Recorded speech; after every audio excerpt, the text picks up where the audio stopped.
सोचो आपको एक वेदर ऐप बनाना है। क्या आप खुद के वेदर सैटेलाइट्स लॉन्च करोगे? बिल्कुल नहीं। आप चाहोगे कि किसी और का डेटा यूज करें, जैसे किसी गवर्नमेंट वेदर सर्विस का। लेकिन एक प्रॉब्लम है, वो अपना पूरा डेटाबेस आपके लिए ओपन नहीं कर सकते, सिक्योरिटी और प्राइवेसी की वजह से। आप उनके सिस्टम से सिक्योरली बात कैसे करोगे? याहिन पार एपी इस पिक्चर में आते हैं। एपीआई का फुल फॉर्म है एप्लीकेशन प्रोग्रामिंग इंटरफेस। इसका मेंटल मॉडल समझने के लिए एक रेस्टोरेंट का एग्जाम्पल लेते हैं।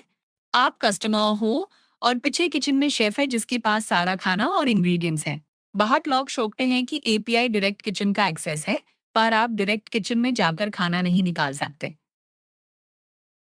इसके बजाय आप एक मेन्यू देखते हो और वेटर को ऑर्डर देते हो। वेटर आपका ऑर्डर किचन तक ले जाता है और वहां से बना हुआ खाना आपको लाकर देता है। डिजिटल वर्ल्ड में आपका ऐप कस्टमर है, रिमोट सर्वर किचन है और एपीआई वो वेटर या मेन्यू है। चलिए देखते हैं डिजिटल दुनिया में ये एग्जैक्टली कैसे काम करता है।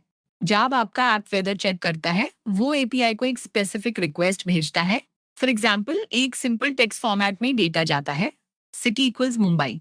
एपीआई इस रिक्वेस्ट को वैलिडेट करता है और अगर फॉर्मेट सही है तो सर्वर के पास जाता है।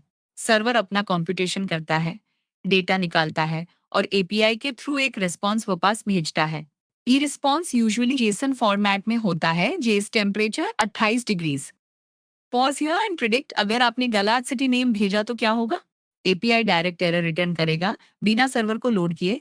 यानी ये एक प्रोटेक्टिव शील्ड का भी काम करता है। सोचो अगर हम इस एक कनेक्शन से बाहर निकाल कर पूरा सिस्टम देखें।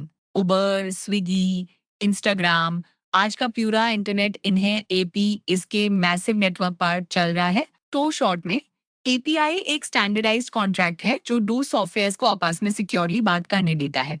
ये वो इनविजिबल ब्रिजेस हैं जो हमारी मॉडर्न डिजिटल दुनिया को कनेक्ट करके रखते हैं।